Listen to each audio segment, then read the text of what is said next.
Hello, everybody. Today I am going to take a topic how to increase confidence in your children. And this is a topic which most of the parents are suffering with this. Always, when the parents come to me, most of the time they ask me, ma'am मेरे बच्चे में confidence की बहुत कमी है, इसको आता सब कुछ है बट परफॉर्म नहीं कर पाता, इसको आता सब कुछ है मगर कहीं जाता है तो घबरा जाता है. I'll take this topic and I'll suggest few points and definitely you like it. Myself Jyoti Jain, motivational speaker, life coach, educator and a parenting expert. So confidence बच्चों को हम कैसे बढ़ाएं, हमारा यहाँ से स्टार्ट होता है. First of all I want to suggest that जो भी आप सजेशन देते हैं take in a give in a positive form. Like TV बंद कर दो नहीं तो पापा आएंगे तुम्हें मारेंगे, ये कर दो, ऐसा कर दोगे तो वैसा हो जाएगा. हम नॉर्मली नेगेटिव फॉर्म में ही बोलते हैं. पढ़ाई कर लो नहीं तो कहीं सिलेक्शन नहीं होगा, सिलेक्शन नहीं होगा तो जॉब नहीं मिलेगी. ये always whatever we try to convey in a good intention but our presentation is not that right.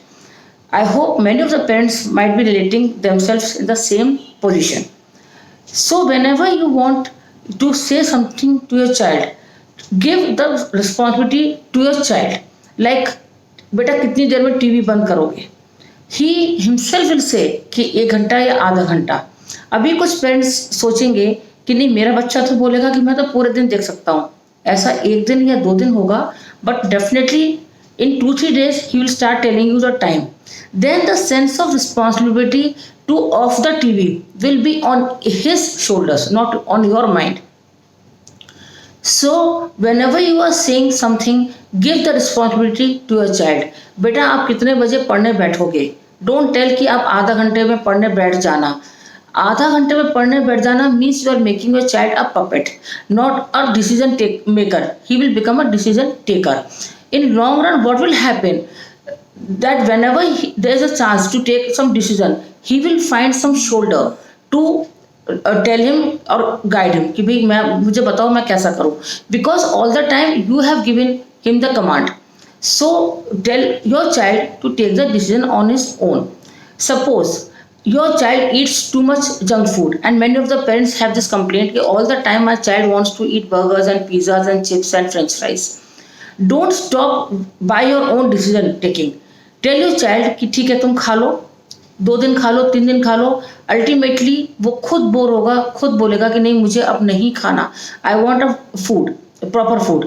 और what you can do, you can tell कि भाई पूरा वीक में 7 डेज है, 6 days you eat your homemade food or diet good food like nutritious food and 1 day you can have your junk food. तो 6 days का उसका जो motivation होगा to eat the homemade food and the nutritious food, एक दिन अगर खाएगा तो कोई प्रॉब्लम नहीं होती. So you try to take in that way.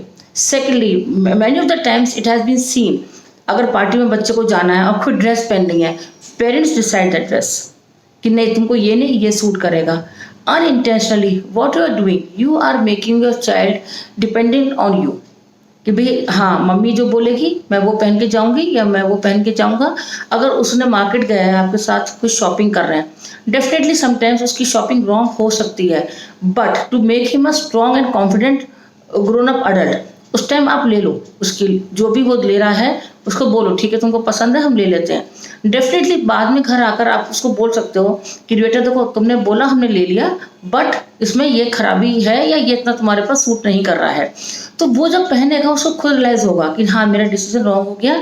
तो नेक्स्ट टाइम वो जब डिसीजन लेगा अपना तो वो और केयरफुली लेगा. Now see the difference.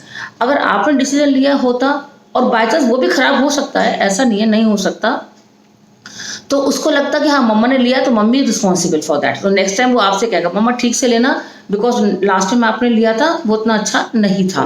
This time the responsibility he will take कि हाँ लास्ट टाइम मैंने लिया था तो अभी I will take in a proper form. तो आप देख रहे हैं डिफरेंस, देख रहे हैं उस चीज़ में, चीज़ वही है but you are giving the sense of responsibility and confidence in your child. Suppose उसने कुछ काम अच्छा कर दिया तो उसमें कॉन्फिडेंस आएगा, हाँ मैंने चूज किया था, जस्ट सी कितना अच्छा आ गया मेरे पास. सो एक तो ये है कि आप जो भी आप अपना देते हैं सजेशन उसको एक पॉजिटिव फॉर्म में दें, नेगेटिव फॉर्म में एकदम ना दें. Secondly, don't compare your child with any child. either with the sibling or with the neighbor's child or your friend's child. Never compare. See, comparison will give him a setback in is mind कि भाई हाँ वो अच्छा कर सकता है, मैं तो कर ही नहीं पाऊंगा. ये चीज़ आपको पता नहीं चलेगी. In a long run it will start inculcating in his mind कि that child is better than me and he or she performs better than me. तो उसमें ये मत बोलो. आपको लगता है कि आपके बच्चे में कैपेबिलिटी है और वो अच्छा कर सकता है, तो tell him in his own language कि हाँ बेटा आप बहुत अच्छा कर सकते हो, आपने अच्छा किया है, नेक्स्ट टाइम और थोड़ा बेटर ट्राई करना, लेट्स सी आप कितना अच्छा कर सकते हो. क्योंकि देखिए अभी हाफ ईयरलीज आ रहे हैं, टेस्ट आ रहे हैं, and this video will definitely help you if you try to implement the topics what I am covering and the points I am covering in this video. तो जब भी बच्चा पढ़ने बैठे, I have seen few parents जो थोड़े छोटे बच्चों के पेरेंट्स होते हैं, लाइक 4th 5th 6th तक के पेरेंट्स होते हैं, they make notes of each and every topic of their books and they give them. And when I ask them कि भाई ऐसा क्यों आप पढ़ते हो, तो दे से मैम ये टाइम वेस्ट कर देते हैं अपने आप करने में. अरे उसको कोशिश तो करने दो. 10 मिनट का काम वो माना 30 मिनट में करेगा, but definitely over the period of time he will start learning that those things. आप 5th तक 4th तक 6th तक आप उसको हेल्प कर रहे हो, 7th में भी कर दोगे. What about when he reach senior higher classes? That time nobody is going to help him to make the notes and everything ready-made. He's not going to get anything ready-made, and self-study will really help him. So when you teach, try that you teach him, you monitor your child, but don't try to give him a spoon feeding. Some parents think कि हम जो spoon feeding दे रहे हैं, हम बहुत concern है बच्चे के लिए, हम नोट्स बना के दे रहे हैं, उसको क्वेश्चंस लिख कर दे रहे हैं, वो सारा फिर रट लेता है या लर्न कर लेता है या समझ लेता है, and he performs very well in the exams. But in long run it will be a real slow poison for your child in any respect, because उसका सेल्फ डिसीजन लेना नहीं आया, उसको अंडरस्टैंडिंग लेना नहीं आया, उसको प्रेजेंटेशन करना नहीं आया, and when he reaches the senior classes he will be in problem. Most of the parents I have seen, and you might have also seen around your surrounding, कि they are very good when they are in junior classes or in middle school, but as soon as they reach senior classes they become very weak in studies. They don't understand the concept, they don't understand the topics, because उनका वो nature ही नहीं था self study करने का. So try that maximum time the child studies on your own, but definitely you monitor them because monitoring is necessary for the children. But don't give spoon feeding type of studies. Maybe for a temporary period they'll get good marks, but in long run definitely they're not able to take any step. Not only in studies, this is very necessary for their future also. When they're working or they are doing some job or they are doing some business, they should have that nature to take decision on their own. So this is very necessary. तो confidence building के लिए आप सबसे पहले बच्चे को खुद decision लेने का आदत डालिए कि you decide what to do. अगर वो बोलता है कि मैं 70% मार्क्स ला सकता हूँ, तो आप उससे पूछिए कि 70% ला सकते हो, वेरी नाइस, आप 70 लाओ, पर बेटा 80 लाने में कहाँ डिफिकल्टी है, ये 90 लाने में कहाँ डिफिकल्टी है. तो वो अपने आप ही आपको असेस करेगा अपने आप को कि हाँ मैं 70 अगर ला सकता हूँ तो वाई नॉट 80 या 90. तो वो आपको अपना बताएगा. इंस्टेड कि आप उसको बोलो कि तुम 70 को बोल रहे हो, 80-90 लाओ, 80-90 के बिना तो कुछ होता ही नहीं है, कहीं एडमिशन नहीं मिलेगा, कहीं कुछ नहीं होगा. ये नेगेटिव आप अप्रोच दे रहे हो उसे. बिकॉज देखिए डेफिनेटली मार्क्स मैटर नहीं करते, पर डेफिनेटली करते हैं हमारे इंडियन एजुकेशन में. तो आप उसको ही बोलिए कि 70 आप ला सकते हो, बहुत अच्छी बात है, पर बेटा where you are lacking to get higher good marks. तो उसमें एक कॉन्फिडेंस आएगा, वो खुद उस चीज़ को असेस करेगा, खुद निकालेगा अपने दिमाग से.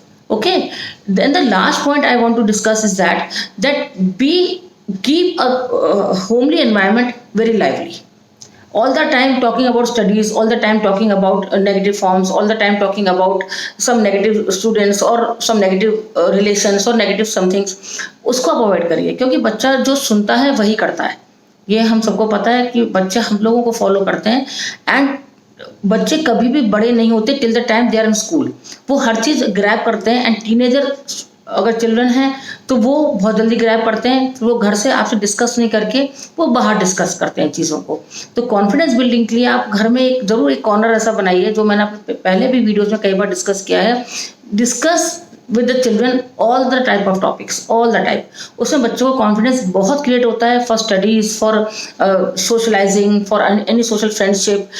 And don't compare your child with any of his friend, any of her classmate और एनीबडी. सो उसके कॉन्फिडेंस के लिए आपको ये करना पड़ेगा कि you are the best child what I can ever have from the God. See, all the time children say, you are the best mom, you are the best mom. I think we should also take the same thing. You are our best child. This will really help.